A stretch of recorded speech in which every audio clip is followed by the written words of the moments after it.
بسم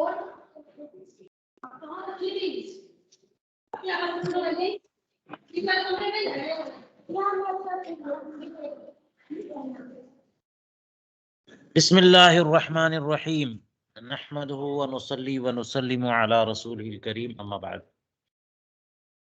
الاشباب والنظائر کے حصے قواعد کی نوع ثانی کا 12واں قاعدہ جاری ہے۔ 12ویں قاعدے کا دوسرا درس، اور اس دوسرے درس میں بقیہ استثنائی مثالیں۔ پہلے ذہن میں یہ لائیے کہ 12واں قاعدہ ہے کیا۔ تو مصنف علام نے پہلے ہی کہہ دیا لا ينسب الى ساکت قول، کسی ساکت کی طرف کوئی قول منسوب نہیں کیا جائے گا، یعنی ساکت کو قائل نہیں مانا جائے گا۔ ساکت ساکت ہے، اسے ساکت ہی رہنے دیا جائے۔ لیکن اس کی چند مثالیں بتانے کے بعد مصنف علامہ ابن نجیم مصری رحمہ اللہ نے استثنائی مثالوں کی ایک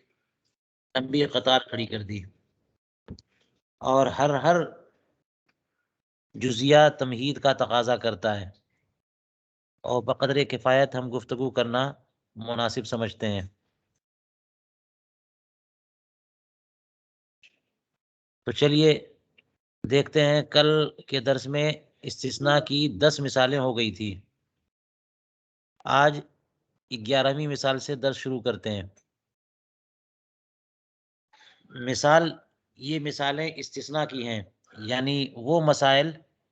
جو اس قاعدے سے خارج ہیں۔ قاعدہ تو یہ ہے کہ ساکت کی طرف کوئی قول منسوب نہیں کیا جائے گا، اور اس کی کافی مثالیں شروع میں بتا دی، لیکن جس قدر مسائل اس قاعدے سے خارج ہیں انہیں سمجھنا ہے۔ تو 10 مسائل اب تک پیش کیے جا چکے۔ 11واں مسئلہ کہ یہ قاعدہ ان مسائل پر نافذ نہیں ہے۔ دیکھیے فرماتے ہیں سکوت احد المتبایعین فی بیع التلجئہ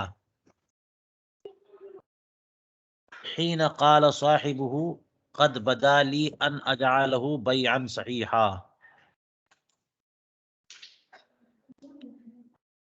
بیع تلجئہ میں متبایعین کا یعنی لین دین کرنے والوں کا، بائع اور مشتری کا، بائع اور مشتری میں سے کسی ایک کا خاموش رہنا، جبکہ اس کے ساتھی نے اس سے کہا کہ مجھے لگتا ہے کہ اسے میں بیع صحیح قرار دے دوں، اور ایسے موقع پر جو ہے وہ متبایعین میں سے ایک خاموش رہ جائے، تو اس خاموشی کو اذن قرار دیا جائے، رضامندی قرار دیا جائے۔ یہ بھی ایک مثال بن سکتی ہے کہ یہ مسئلہ اس سے خارج ہے، کیونکہ اصل قاعدہ تو یہ تھا کہ ساکت کی طرف کوئی قول منسوب نہ کیا جائے، لہذا جو ساکت ہے اس کے سکوت کو رضامندی مت مانیے، اجازت مت مانیے، اسے اذن قرار نہ دیا جائے۔ لیکن یہاں پر اذن قرار دینا ہوا، اس طور پر یہ مسئلہ اس سے خارج ہوا۔ اس مثال کو سمجھنے کے لیے پہلے بیع تلجئہ کیا ہے اسے سمجھیے۔ بیع تلجئہ کا مطلب یہ ہوا کہ ایسی بیع جس میں خریدنے والا اور بیچنے والا دونوں نے آپس میں پہلے سے طے کر لیا ہے کہ ہم لوگ دکھاوے کے لیے لین دین کریں گے، حقیقت میں بیع نہیں کریں گے۔ میں تم سے جو ہے وہ کہوں گا کہ میں نے یہ مال بیچا، تم نے یہ کہہ دینا ہے کہ ٹھیک ہے میں نے اتنا مال خریدا،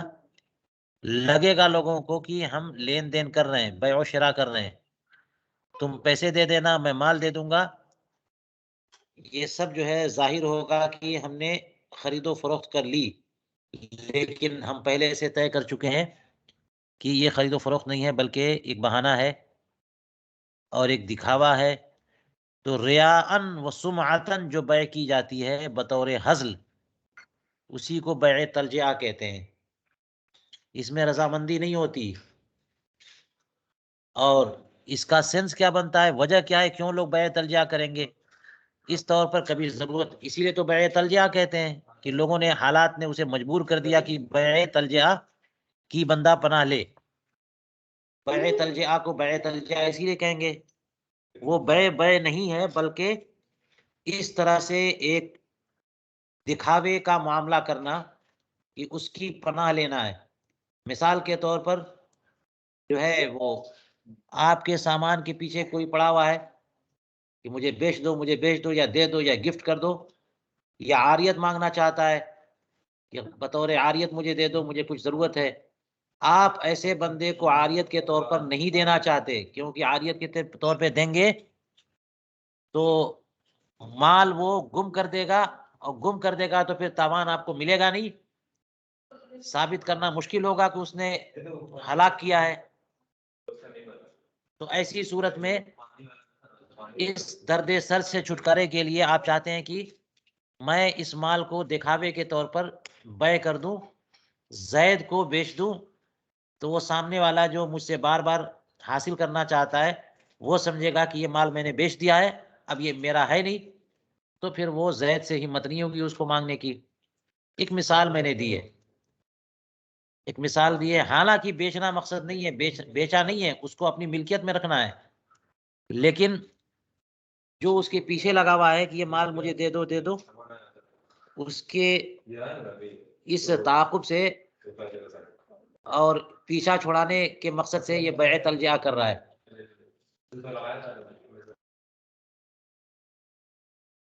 اس مقصد کے لیے بیع تلجیہ کر رہا ہے، تو بظاہر دکھاوے کے لیے دونوں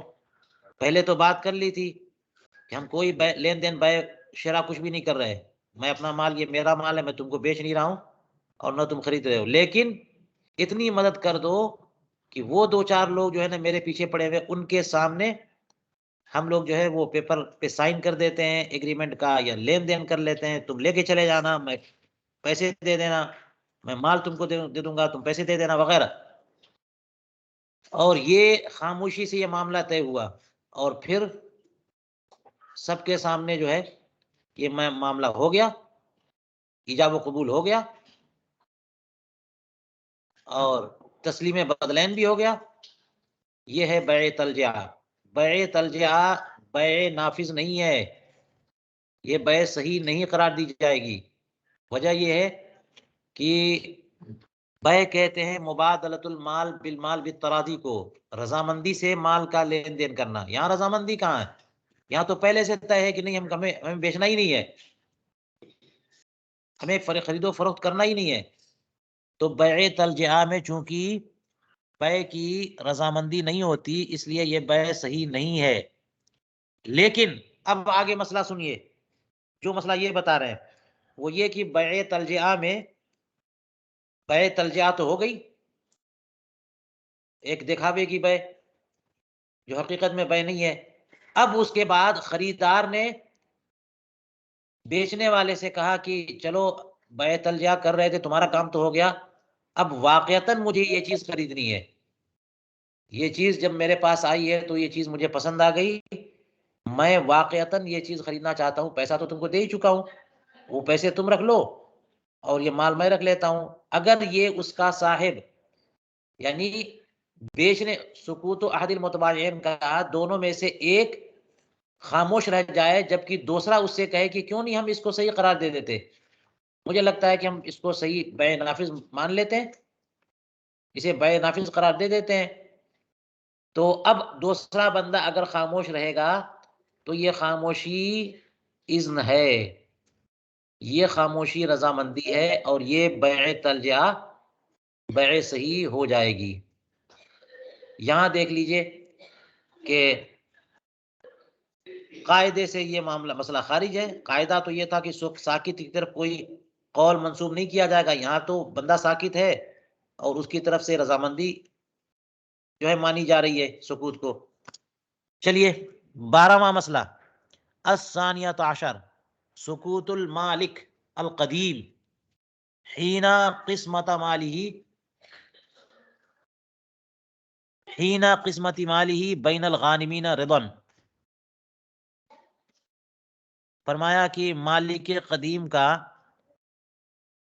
خاموش رہنا جبکہ اس کا مال بانٹا جا رہا ہو غانمین کے درمیان، اس مالک قدیم کی خاموشی رضامندی ہے۔ کیا مطلب؟ اس کا مطلب یہ ہوا، جیسا کہ دیکھیے علامہ حموی نے فرمایا 12 میں کیا فرما رہے ہیں؟ کما لو اسیرا قن لمسلم فوقع فی الغنیمت،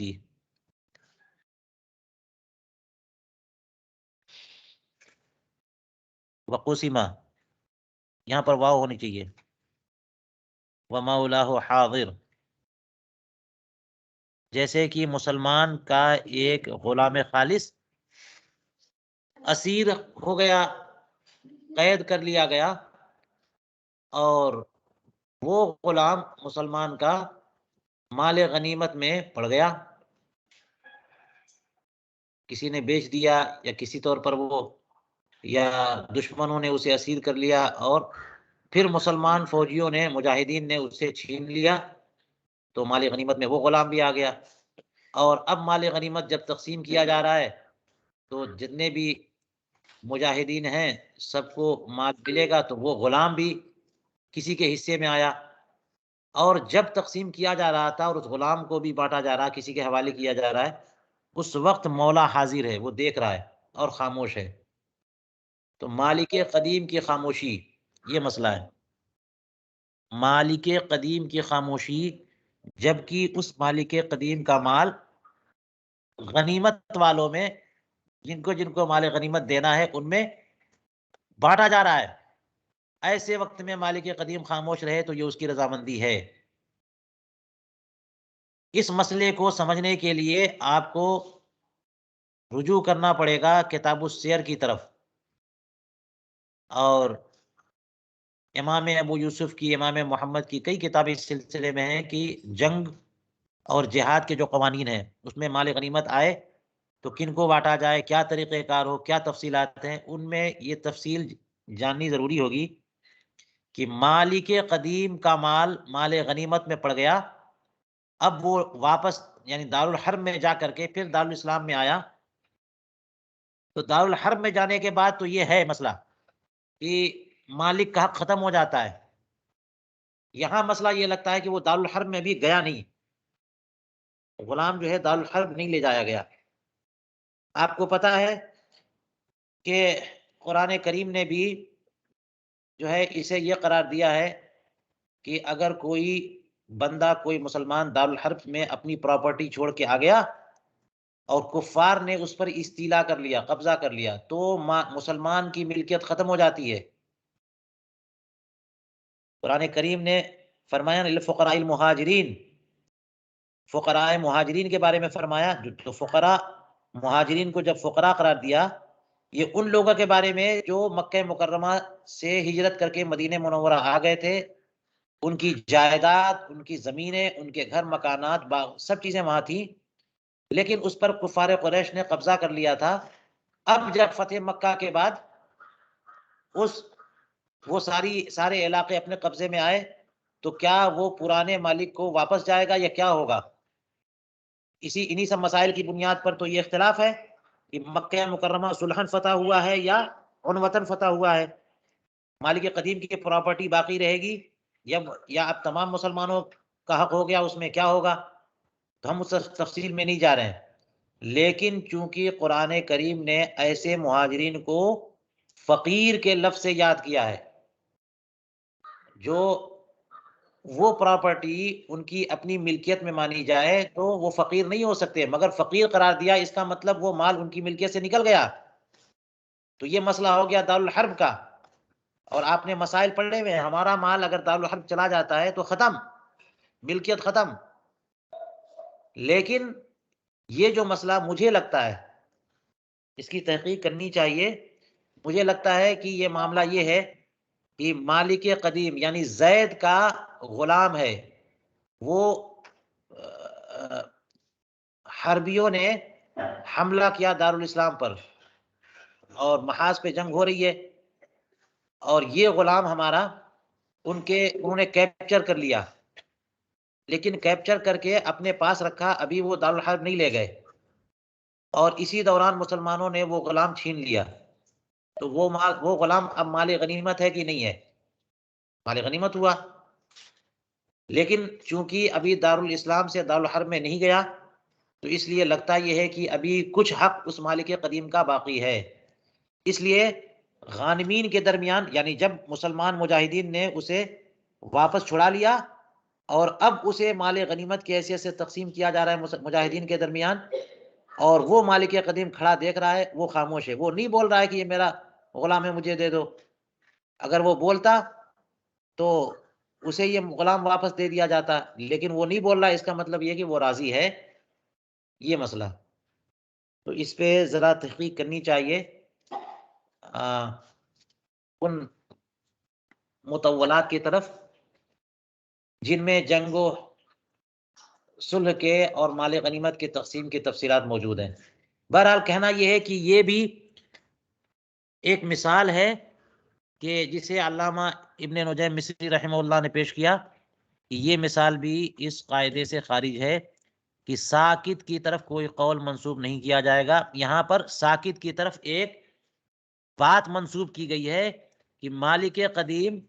خاموش ہے، حالانکہ اس کا غلام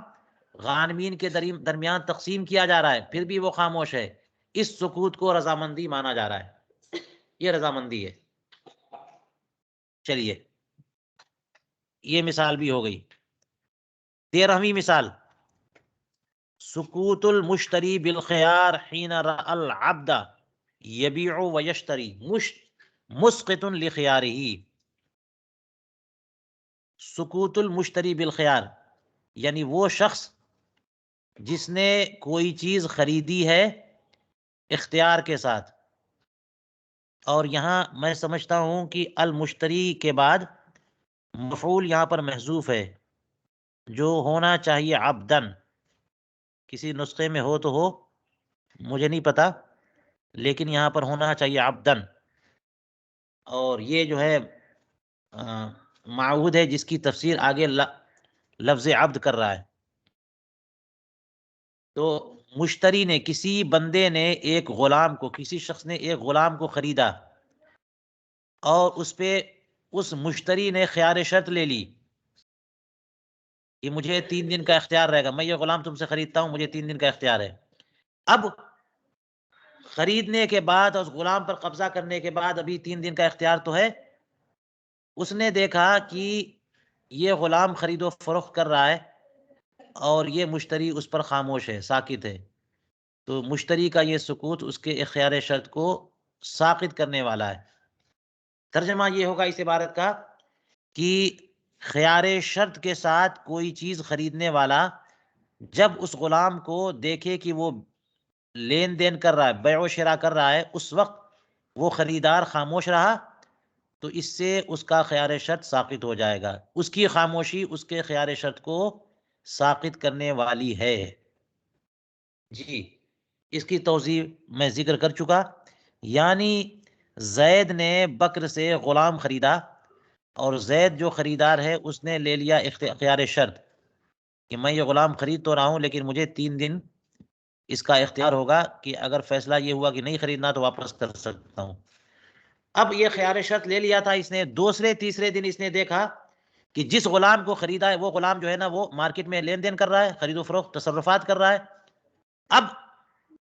چونکہ خیار شرط ہے تو یہ مشتری کو تو حق حاصل تھا کہ اسے روک دیتا، نہیں روکا، اس نے اس غلام کو لین دین کرنے سے نہیں روکا، اس کا مطلب وہ راضی ہے، تو یہ رضامندی اس کے اس خیار شرط کو ساقط کر دے گی اور بیع نافذ ہو جائے گی۔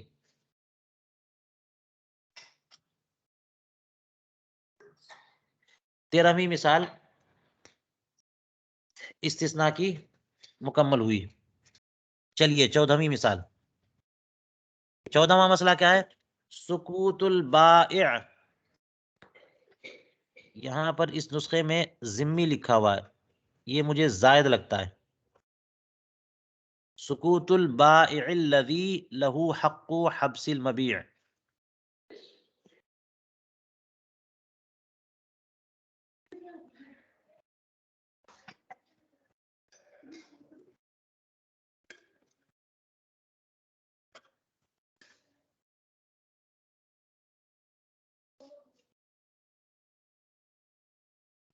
سکوت البائع الذی لہ حق حبس المبیع حین رأى المشتری قبض المبیع اذن بقبضہ صحیحا کان البیع ام فاسدا. فرماتے ہیں کہ وہ بائع جسے حبس مبیع کا حق حاصل ہے، بائع کو حبس مبیع کا حق حاصل ہوتا ہے، یعنی سمن حاصل کرنے کے لیے، سمن حاصل کرنے کے لیے کہ خریدار جو ہے وہ قیمت نہیں دے رہا ہے، تو جب تک وہ نہیں دیتا تب تک میں مبیع اس کے حوالے نہیں کرتا. تو وہ بائع جو حبس مبیع کا حق رکھتا ہے، وہ جب مشتری کو دیکھے کہ مشتری مبیع پر قبضہ کر رہا ہے، اس وقت بھی بائع وہ خاموش رہے، تو بائع کی یہ خاموشی اسے قبضہ کرنے کی اجازت کے مترادف ہے، یہ قبض کی اجازت ہے. سکوت البائع مبتدا، اذن بقبضہ خبر، اور یہ ظرف ہے. حین رأى المشتری قبض المبیع، مشتری کو اس بائع نے دیکھا کہ وہ مبیع پہ قبضہ کر رہا ہے، اور پھر بھی بائع خاموش رہ گیا جس بائع کو حبس مبیع کا حق تھا، اور وہ خاموش رہا، تو اس کی خاموشی اجازت کے مترادف ہے. یہ اجازت ہے، قبض مبیع کی اجازت ہے. صحیحا کان البیع ام فاسدا، خواہ یہ بیع صحیح ہو یا فاسد ہو. ظاہر ہے کہ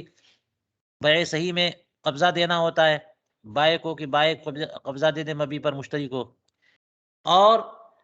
بیع فاسد میں تو لازم ہے کہ وہ بیع نہ ہونے دیں، کینسل کریں. لیکن پھر بھی اگر بائع نے مشتری کو مال پر قبضہ دے دیا، تو قبضہ دینے کے بعد ملکیت ثابت ہو جاتی ہے مشتری کی، اگرچہ ان پر واجب ہے کہ اس بیع کو کینسل کریں. جی، تو یہ بیع خواہ صحیح ہو یا فاسد ہو، دونوں صورتوں میں بائع کی خاموشی اجازت ہے. الخامسۃ عشر، 15ویں مثال، سکوت الشفیع حین علم بالبیع مسقط للشفعہ. شفیع کا خاموش رہنا جب اسے بیع کا علم ہوا،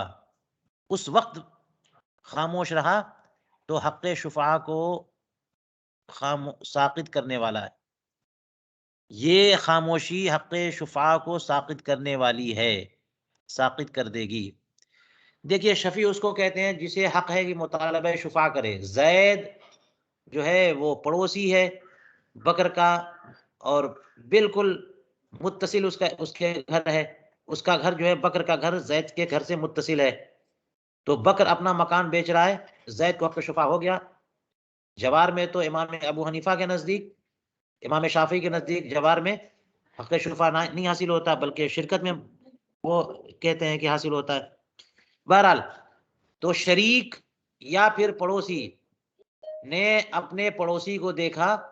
کہ وہ پراپرٹی، زمین، مکان، بغل والا مکان بیچ رہا ہے، اس وقت وہ خاموش رہا. جب دیکھ لیا یا جان گیا کہ یہ تو مال بیچ رہا ہے، پھر بھی خاموش رہا، یہ خاموشی اجازت کے مترادف ہے اور حق شفعہ کو ساقط کرنے والی ہے. یہ اجازت ہو گئی. السادسۃ عشر، 16ویں مثال لیجئے. فرماتے سکوت المولا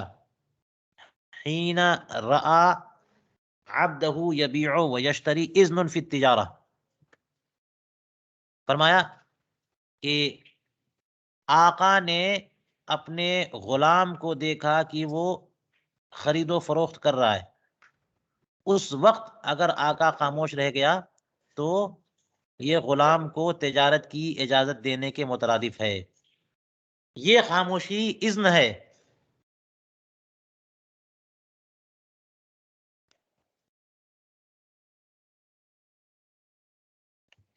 یہ مثال آسان تھی. 17ویں مثال، لو حلف المولا لا یأذن له فسکت حنث فی ظاہر روایہ، یہ اسی مثال سے متعلق ہے، 16ویں مثال سے، کہ اوپر بتایا کہ مولا نے جب اپنے غلام کو لین دین کرتے دیکھا، بیچتے خریدتے دیکھا اور خاموش رہا تو آقا کی خاموشی اجازت ہے۔ اب دیکھ لیجئے اسی مثال کو کہ لو حلف المولا، وہی صورتحال ہے کہ آقا نے قسم کھا لیا کہ اپنے لا یأذن لہو، لہو میں ضمیر راجع ہے اوپر والی مثال میں عبد کی طرف، کہ آقا نے قسم کھا لی کہ وہ اپنے غلام کو بیع و شراء کی اجازت نہیں دے گا، کہہ دیا اس نے کہ واللہ لا آذن لہو ابدا، یا لا آذن لہو، قسم ہے اللہ کی میں اس کو اجازت نہیں دوں گا۔ اب اس نے دیکھا کہ وہی غلام بیع و شراء کر رہا ہے اور خاموش رہا، تو خاموش رہنا اجازت ہے کہ نہیں ہے؟ اوپر کہہ چکے اجازت ہے، اجازت ہے، اس کا مطلب حانث ہو گیا۔ اس نے تو قسم کھائی تھی کہ میں اپنے غلام کو بیع و شراء کی اجازت نہیں دوں گا، اور دیکھا کہ غلام جو ہے بیع و شراء کر رہا ہے، اس وقت خاموش رہ گیا۔ اگر اجازت نہ دینی ہو، نہیں دینا ہے، تو وہ بولتا نا کہ میں نے تجھے اجازت کب دی، تم کیوں بیچ رہے ہو، کیوں یہ معاملہ کر رہے ہو؟ وہ خاموش رہا، خاموشی اجازت ہے، اور جب اجازت ہے تو اس کی قسم ٹوٹ گئی، وہ حانث ہو گیا، اسے کفارہ دینا ہوگا۔ چلیے 18ویں مثال، سکوت القنی وانقیادہ عند بیعہ او رہنہ او دفعہ بجنایۃ اقرار برقہ۔ سکوت القن اپنے تمام مضاف مضاف الیہ کے ساتھ، سکوت کا لفظ جو ہے یہ مبتدا اور یہ ہے خبر، اقرار برقہ۔ اس کا مطلب کیا ہوا کہ غلام خالص اگر خاموش رہا، یا پھر یہ کہ منقاد رہا، بالکل اس نے تابعداری اور فرمانبرداری کی جب اسے بیچا جا رہا تھا، یا جب اسے گروی کے طور پر کسی کے پاس رکھا جا رہا تھا، یا جب کسی کیے گئے جرم کے بدلے اسے دیا جا رہا تھا کہ لو اس نے جرم کیا ہے، اسی کو مارو، جو بھی جنایت کیا ہے اس پر قصاص نافذ کرو۔ تو جب کسی جنایت میں اسے دیا جا رہا ہو، یا اسے گروی رکھا جا رہا ہو، یا اسے بیچا جا رہا ہو، ایسے وقت میں اگر قن خاموش رہ جائے اور تابعداری کرے، حاضر ہو جائے، ایسے موقع پر یہ سکوت اور یہ انقیاد اقرار برقہ، اس کی اپنی غلامی کا اقرار ہے، اگر وہ عاقل ہو۔ وہ خاموش رہا اور اطاعت کی اس نے، اس کا مطلب یہ ہے کہ یہ اطاعت و فرما برداری اور سکوت یہ اپنی غلامی کا اقرار ہے۔ اگر وہ صاحب عقل، اگر بچہ ہوتا یا مجنون ہوتا تو پھر بچے کے بارے میں پتا ہے کہ ان کی سمجھ ہی نہیں ہے، تو ان کی فرما برداری نہیں ہے، خاموشی جو ہے وہ اجازت نہیں ہے، اقرار نہیں ہے۔ لیکن ذی ہوش غلام اگر خاموش رہ گیا تو یہ اقرار ہے کہ وہ غلام ہے۔ اگر کل کو وہ کہتا ہے کہ میں نے تو، وہ دعویٰ کرتا ہے کہ میں غلام نہیں ہوں، میری بیع درست نہیں ہے، تو یہ دعویٰ جو ہے نا یہ نہیں سنا جائے گا، کیونکہ جب اسے بیچا جا رہا تھا تب تو اس نے کچھ نہیں بولا، اس وقت کی خاموشی اس کی اپنی رقیت کا اقرار ہے، اگر وہ صاحب عقل ہے۔ بخلاف سکوتہ عند اجارتہ او عرضہ للبیع او تزویجہ، برخلاف اس کے کہ جب وہی قن خاموش رہ جائے جبکہ اس کو اجارے پہ دیا جا رہا ہو، یا جب اسے بیع کے لیے پیش کیا جا رہا ہے، یا اسے تزویج یعنی شادی کرنے کے لیے پیش کیا جا رہا ہے، شادی کرانے پر پیش کیا جا رہا ہے، ایسے وقت میں خاموش رہا تو اس کی خاموشی یہاں پر اقرار نہیں ہے۔ اوپر بتایا تھا کہ بیع و رہن و دفع بجنایت کے وقت اگر وہ منقاد رہا، خاموش رہا، وہ اس کی اپنی رقیت کا اقرار ہے۔ لیکن اسی شخص کو اگر مزدوری پہ دیا جا رہا کہ لے جاؤ اسے، دن بھر مزدوری کرے گا، ایسے موقع پر اگر وہ خاموش رہا تو یہ انقیاد عند الاجارہ، یہ اقرار بالرقیت نہیں ہے۔ اور اسی طرح سے جب اس کو بیع پر پیش کیا جائے یا تزویج پر پیش کیا جائے اسے وقت بھی ایسے وقت بھی وہ ساکت رہ جائے، خاموش رہ جائے اور اطاعت کرے، تو یہ بھی اس کی اپنی غلامی کا اقرار نہیں ہے۔ وجہ یہ ہو سکتی ہے کہ اجارہ تو جناب صرف غلاموں کا تو نہیں ہوتا، آزاد لوگوں کا اجارہ ہوتا ہے۔ آج کل ہم لوگ کسی کو ہائر کرتے ہیں اور کسی کو لیبر رکھتے ہیں، مزدور رکھتے ہیں، مستری کو بلاتے ہیں، یہ کام کر دو، تو وہاں بھی تو حب سے وقت ہوتا ہے نا، اس کا وہاں پہ حاضر ہونا ضروری ہے اپنے جسم و جسمانیات کے ساتھ۔ تو بندے کا اجارہ تو ہوا نا،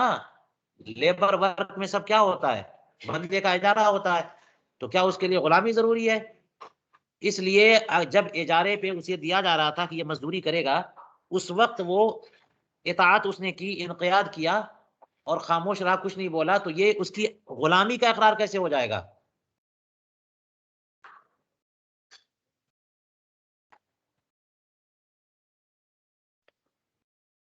یہ اس کی غلامی کا اقرار نہیں ہے۔ اسی طرح سے جب بیع کے لیے پیش کیا جائے، دیکھیے اوپر کہا تھا عند بیعہ،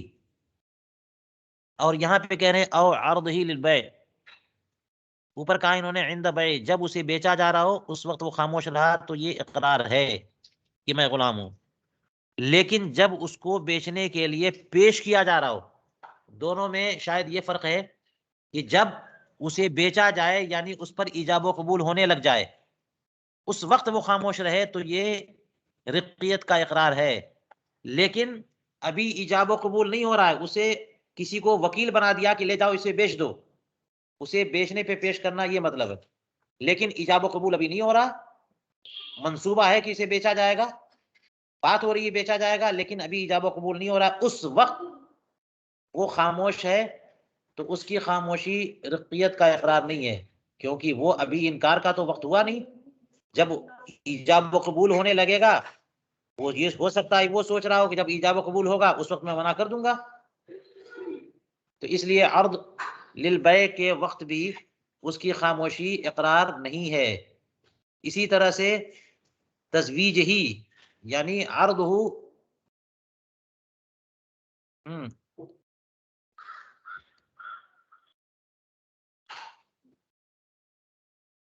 لتزویج ہی، اور زیادہ واضح ہے کہ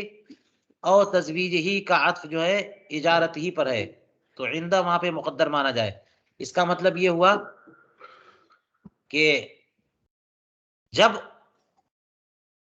اس غلام کو اجارے پہ دیا جا رہا ہو اس وقت وہ خاموش ہو، یا جب اس کی شادی کرائی جا رہی ہو اس وقت وہ خاموش ہو، تو یہ رقیت کا اقرار نہیں ہے، کیونکہ شادی تو آزادوں کی بھی کرائی جاتی ہے نا، توکیل تو ہوتی ہے، اور نہ بھی ہو تو فضولی کے ذریعے بھی نکاح ہوتا ہے۔ زید خاموش بیٹھا ہوا ہے، بکر نے فضولی کی حیثیت سے اس کا نکاح کر دیا اور یہ راضی ہو گیا، تو شادی کسی کی کرا دینا یہ ایسا تصرف تو نہیں ہے اس کے لیے وہ مجبور ہے، اور صرف یہ جو ہے نا غلاموں کے ساتھ ہوتا ہو، آزادوں کے ساتھ نہیں ہوتا، یہ فضولی کے طور پہ نکاح اور شادی تو غیروں کی بھی کرائی جاتی ہے، اس لیے ایسے موقع پہ خاموشی یہ رقیت کا اقرار نہیں ہے۔ چلیے 19ویں مثال، لو حلف لا ينزل فلانا في داره،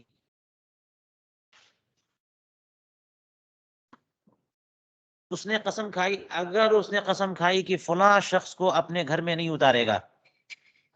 وہ ہوا نازل فی داری، اس حال میں کہ وہ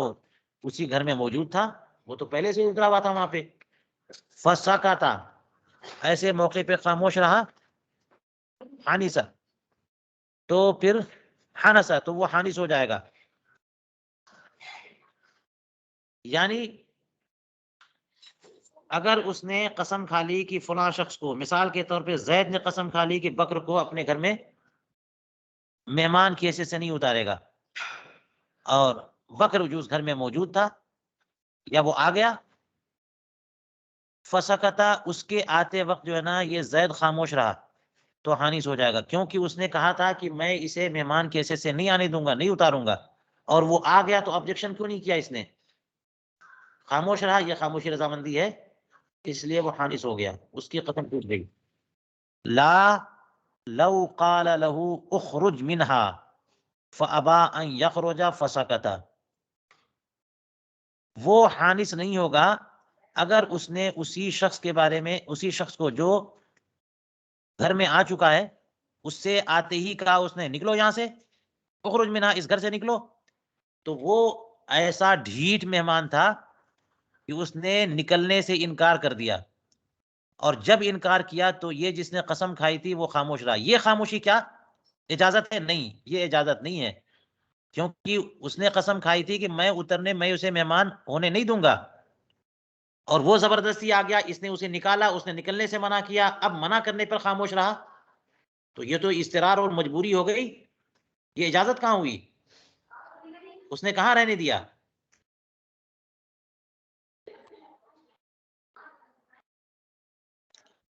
جی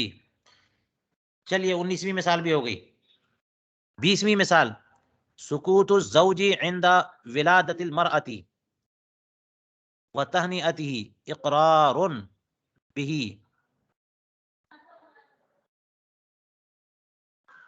یہ خبر ہے، فلا یملک نفیہ، فرماتے ہیں کہ شوہر خاموش رہے جب اس کی زوجہ بچہ جنے، تو بچہ جنتے وقت شوہر خاموش رہے، یہ خاموشی اس بات کا اقرار ہے کہ یہ بچہ میرا ہے۔ اسی طرح سے اس کی زوجہ نے جب بچہ جنا اس وقت اس کو پیش کی گئی، مبارکباد پیش کی گئی، ایسے وقت شوہر خاموش رہا، مبارکباد جب اسے پیش کی جائے اس وقت بھی وہ خاموش رہا، تو یہ اس کی طرف سے اقرار ہے اس بچے کا، یہ میرا بچہ ہے۔ لہٰذا اب کل کو وہ اس کا انکار کرے تو اسے اس کی نفی کا حق نہیں ہے، فلا یملک نفیہ، اس کے انکار کا کوئی حق نہیں، اس کی ملکیت اسے حاصل نہیں ہے۔ دیکھیے مسئلہ یہاں پر غلام اور باندی کا نہیں ہے، بلکہ آزاد غلام اور باندی کا معاملہ تو آگے آ رہا ہے، بلکہ یہ مسئلہ ہے کہ شوہر نے نکاح کیا اور اس کی زوجہ امید سے ہوئی اور اس نے بچہ جنا، اور اس وقت وہ خاموش رہا، تو یہ خاموشی، یا اس کو مبارکباد پیش کی گئی وہ خاموش رہا، یہ خاموشی اقرار ہے کہ یہ بچہ ثابت النسب اور میری ہی اولاد ہے، کیونکہ آپ نے لعان کے بیان میں پڑھ لیا کہ زوجہ سے اولاد ہوئی اس وقت اگر شوہر انکار کرے اور کہے کہ یہ میرا بچہ نہیں ہے، اور عورت جو ہے اس بات پر ہے اصرار کر رہی ہے اور مدعیہ ہے کہ نہیں یہ تمہارا بچہ ہے، میں نے کوئی زنا نہیں کیا، تو یہ جو انکار کر رہا ہے کہ یہ میرا بچہ نہیں ہے، تبھی جا کے لعان کا معاملہ آگے بڑھتا ہے۔ زنا کا الزام دے یا بچے یا حمل کا انکار کرے یا بچے کا انکار کرے گا تبھی لعان کی صورت آگے بڑھتی ہے، تو وہ تو کر اس کا دعویٰ کم سے کم مسموع ہوگا، اور عورت کو حق دیا جائے گا کہ وہ بولے کیا بولتی ہے۔ لیکن اگر وہی شوہر اس نے انکار نہیں کیا بلکہ خاموش رہا، جب اس کی زوجہ نے بچہ جنا وہ خاموش رہا، یا جب اسے مبارکباد پیش کی گئی خاموش رہا، یہ خاموشی، یہ اقرار ہو گیا، اب وہ اس کے بعد انکار نہیں کر سکتا، انکار کرے گا تو اس کا یہ دعویٰ مسموع نہیں ہوگا۔ اگر یہ خاموش نہ رہتا اور پھر دعویٰ کرتا بعد میں کہ یہ میرا بچہ نہیں ہے، تو کم سے کم کیس آگے بڑھتا، اس کا دعویٰ سنا جاتا۔ یہ خاموشی جو ہے وہ اقرار ہے۔ چلیے فرماتے الحادی والعشرون، 21واں جزیہ، کہ ساکت کی طرف رضامندی، اجازت، قول منسوب کیا جا سکتا ہے۔ فرماتے ہیں سکوت المولا عند ولادت ام لولدہ اقرار بھی،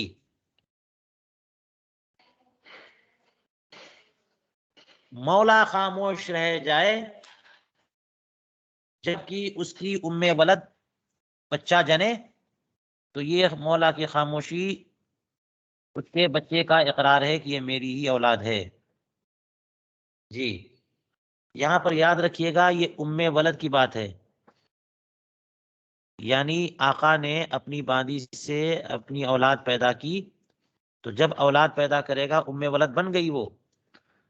اب اس کا سماجی مزاج ماحول، اس کا سماجی حق، اس کی سماجی پوزیشن اس کی بڑھ چکی ہے، حیثیت بڑھ چکی ہے، وہ ام ولد ہے، اسے بیچا نہیں جا سکتا، اسے ہبا نہیں کر سکتے۔ ایسے موقع پر اس نے اب اس کے بعد ام ولد ہو جانے کے بعد اب اگلا بچہ ہوتا ہے تو مولا کی محض خاموشی ہی اقرار ہے۔ پہلی صورت میں محض خاموشی اقرار نہیں تھی، لیکن یہاں پہ چونکہ وہ ام ولد بن چکی ہے اس لیے اس کی خاموشی اقرار ہے کہ یہ بچہ میرا ہے، لہذا خاموش رہا، اور کل کو وہ انکار کرتا ہے یہ میرا بچہ نہیں ہے تو یہ انکار نہیں سنا جائے گا۔ الثانیہ والعشرون، 22ویں مثال دیکھیے، فرماتے السکوت قبل البیع عند الاخبار بالعیب رضا بالعیب، فرماتے ہیں کہ جب عیب کی خبر دے دی جائے بیع سے پہلے اس وقت اگر خاموش رہا تو یہ رضامندی ہے عیب پر۔ ان کان المخبر عادلا لا لو کان فاسقا عنده، اگر خبر دینے والا عادل ہے تب، اور اگر خبر دینے والا فاسق ہے تو نہیں۔ عنده سے مراد امام اعظم ابو حنیفہ کے نزدیک۔ اب یہ دیکھ لیجئے کیا کہہ رہے ہیں، آپ کو پتا ہے کہ خبر میں فرق یہ کیا گیا ہے کہ اخبار کے معاملے میں فاسق کی خبر دیانات میں معتبر نہیں ہے، معاملات میں معتبر ہے۔ فاسق کی خبر دیانات میں معتبر نہیں ہے، معاملات میں معتبر ہے۔ تو یہ فرق کر دیا یہاں پہ، یہ دیانات کا مسئلہ تو ہے نہیں، یہ معاملات کا مسئلہ ہے، اس لیے امام اعظم ابو حنیفہ نے یہاں پر فاسق اور عادل کا فرق کیا۔ لیکن آگے فرماتے وعندہما ہوا رضا، صاحبین کے نزدیک یہ رضامندی ہے، ولو کان فاسقا، اگرچہ فاسق ہو۔ اس کا مطلب یہ ہوا کہ صاحبین نے اس کو دیانات کا مسئلہ نہ ہونے کی بنیاد پر، معاملات کا مسئلہ ہونے کی بنیاد پر عادل اور فاسق کے درمیان کوئی فرق نہیں کیا۔ اب دیکھیے اس مسئلے کی وضاحت ہے کہ کوئی کسی مال کو بیچ رہا ہے، کوئی کسی مال کو بیچ رہا ہے اور خریدار جو ہے وہ نہیں، کوئی مال کسی کو بیچ رہا ہے، کوئی خریدنے والا ہے، آ کر کے بتا دیا کہ اس میں یہ عیب ہے جو ہے، اس خبر دی جا کہ اس میں عیب ہے اور پھر بھی وہ خاموش رہا، تو یہ خاموشی تو عیب پر رضامندی ہوئی نا۔ اب اگر خریدنے کے بعد وہ بعد میں کہتا کہ یہ تو مال عیبی ہے میں واپس کرتا ہوں، کیسے اسے حق ہوگا کہ واپس کرے؟ وہ عیب نہ بتایا گیا ہو تب ایسا ہوگا کہ جو خیال عیب حاصل ہوتا ہے۔ چلیے 30ویں مثال، فرماتے سکوت البکری عند اخبارها بتزویج الولی علی هذا الخلاف، باقرہ اگر خاموش رہ جائے جبکہ اسے خبر دی جائے کہ ولی نے تمہاری شادی کرا دی، یہ مسئلہ بھی اسی اختلاف پر ہے۔ آپ نے اس سے پہلے ایک مسئلہ پڑھا ہے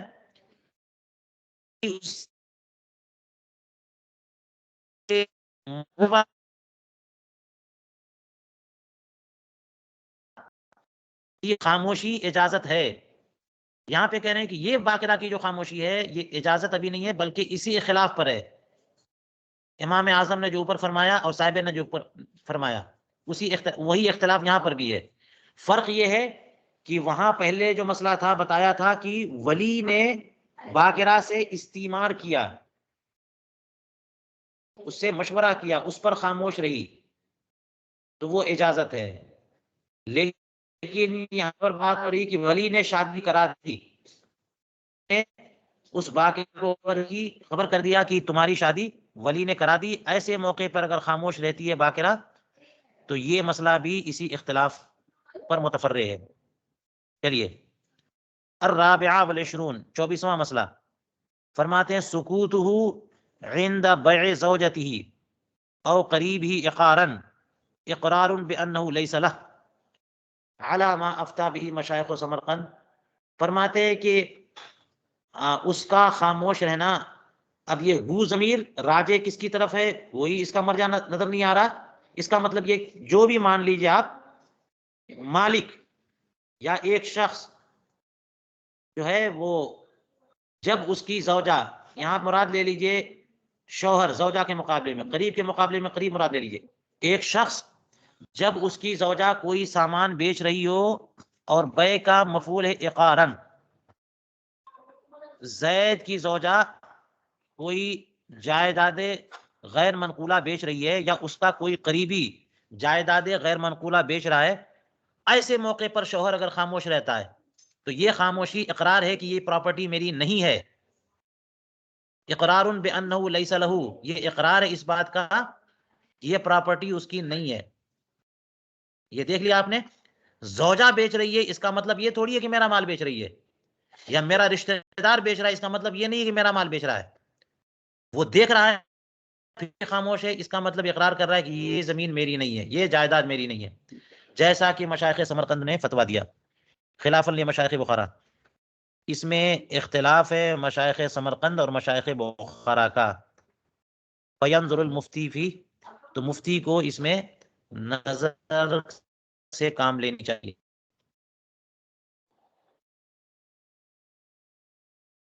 چلیے، رآہ یہ زماناً وہو ساکت تسقط دعواہ. رآہ میں ضمیر جو موجود ہے وہ اسی اوپر والی مثال کی طرف راجع ہے. اس کا ذکر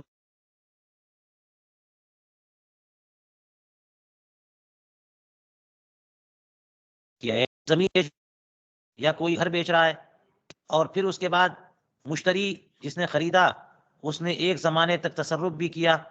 اور یہ شخص ابھی بھی خاموش ہے، وہ ساکت تسقط دعویٰ ہو، تو اب اس کا دعویٰ ساقط، اس کا دعویٰ ساقط، کیونکہ اوپر بتایا کہ یہ اقرار ہے. جب اس کے رشتہ دار نے، اس کے قریبی نے کوئی زمین بیچی اور یہ خاموش تھا، اقرار کی وہ زمین میری نہیں ہے، کوئی زمین یا بیچا اور مشتری خرید کر کے اس میں تصرف کرنے لگ گیا اور پھر بھی یہ خاموش ہے، اب جا کر کے یہ دعویٰ کرتا ہے کہ یہ جو زمین اس کو بیچی گئی ہے اور یہ تصرف کر رہا ہے یہ زمین میری ہے، یہ دعویٰ خارج کیا جائے گا، اس دعوے کو نہیں سنا جائے گا. اس کا مطلب یہ ہوا کہ ساکت کی طرف جو ہے رضامندی اور اجازت منسوخ کی جا رہی ہے. یہ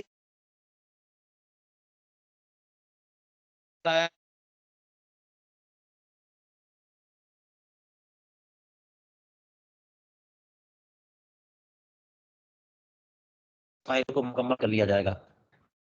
آواز کٹ رہی ہے حضور.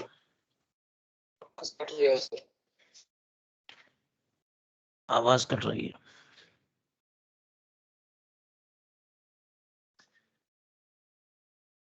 25ویں مثال میں آواز کٹی ہے حضور. 25ویں مثال میں آواز کٹی ہے.